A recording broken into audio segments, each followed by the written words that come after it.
काँग्रेस असेल किंवा इंडी आघाडी यांच्या माध्यमातून जे महिला विधेयक असं जे युती सरकारने किंवा NDAने संसदेत मांडलं होतं त्याला विरोध करून कुठंतरी महिलांचा अपमान केला आहे काय असा दावा या महिला सगळ्या करतायत आणि त्याच्या विरोधात या सगळ्या महिला संगमनेर शहरामध्ये एकवटल्या आहेत। महिला भगिनींचं आरक्षण रोखलं, काँग्रेसचं षडयंत्र उघडं पाडलं अशाचे काही बोर्ड हातात घेतलेले आहेत। या ठिकाणी आपण पाहू शकतो की महिलांनी हे काही बोर्ड हातात घेतलेले आहेत। महिला घोषणाबाजी करतायत, काँग्रेसचा निषेध या ठिकाणी करतायत। आपण त्या महिलांशी बोलणार आहोत। ताई, तुम्ही सांगा काय?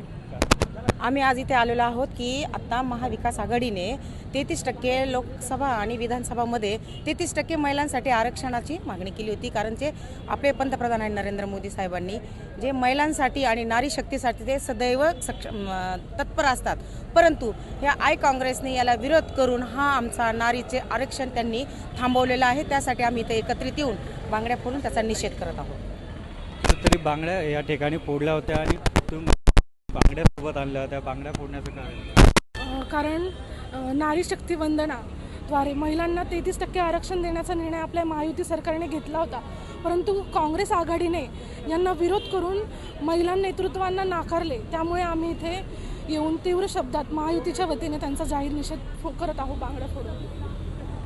महिला जर पाहिलं तर कोणी डॉक्टर बनलं, इंजिनियर बनलं, आज आपण महिला पुढे येताना पाहतो, पण राजकीय क्षेत्रातही त्यांचं दबदबा वाढणार होता, राजकीय क्षेत्रात त्या पुढे येणार होत्या।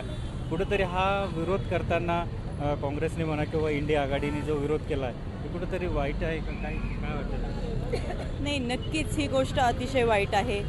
काँग्रेस प्रवृत्तीला सवय लागली आहे की त्यांच्याच महिला कशा पुढे जात होत्या, पण आज आपल्या ह्या सरकारने ह्या निर्णयातून आपल्या सर्वसामान्य महिला पुढे येणार होत्या कुठंतरी कारण की आज मी स्वतः इथे झाले, आज भाऊ आमदार झाल्यापासून बघते की प्रत्येक तालुक्यातील वाडी वस्तीवर जेव्हा फिरते तेव्हा त्या महिलांच्या काय म्हणजे त्यांना किती त्रास आहे किंवा त्यांच्या ज्या समस्या आहे त्या समस्या सोडवण्यासाठी कुठंतरी एक महिलाच एकजूट होऊन आज इथे वरच्या पदावर बसणार होत्या।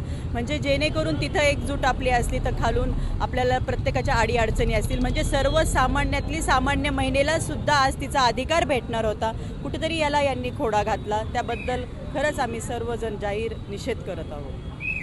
नक्कीच या ठिकाणी जर पाहिलं तर सर्व महिला मिळून या विधेयकाला जो विरोध केला आहे काँग्रेस आणि इंडिया आघाडीने त्याचा तीव्र शब्दात असा निषेध केला आहे। LS मराठीसाठी सचिन अमोल मतकर, संगमनेर, अहिल्यानगर।